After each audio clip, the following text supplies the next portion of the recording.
পুরো নিরামিষভাবে মোচা দিয়ে মুগ ডালের রেসিপি নিয়ে চলে এসেছি বাঙালিয়ানা জবার রান্নাঘরে।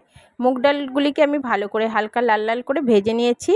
কড়াইতে দিয়ে দেবো তেল, একটু ঘি, সেই তেলে দিয়ে দেবো শুকনো লঙ্কা, দারচিনি, এলাচ, তেজপাতা, পাঁচফোড়ন, দিয়ে দেবো কেটে রাখা ছোট ছোট টুকরো করে রাখা আলু, দিয়ে হালকা নাড়িয়ে চাড়িয়ে স্বাদ মতন নুন, হলুদ গুঁড়ো আর সামান্য একটু চিনি দিয়ে দেবো। আগে থেকেই জিরের গুঁড়ো আর আদা বাটা একসাথে ভিজিয়ে রাখা সেটা দিয়ে ভালো করে মশলাটাকে কষিয়ে নেব। আগেই আমি মোচাটাকে সেদ্ধ করে জল ঝরিয়ে রেখেছি, সেই মোচাটাকে দিয়ে ভালো করে মশলার সাথে মিশিয়ে সেদ্ধ করা ডালটা দিয়ে দিলাম। দিয়ে ভালো করে একটু হাতা দিয়ে ঘাটা করে দিয়ে দেবো উষ্ণ গরম জল, দিয়ে ঢাকা দিয়ে দেবো ঠিক 5 মিনিট কি 10 মিনিট। দিয়ে ভালোভাবে ডালটা ফুটে গেছে, উপর থেকে একটু গুঁড়ো গরম মশলা ছিটিয়ে দেবো।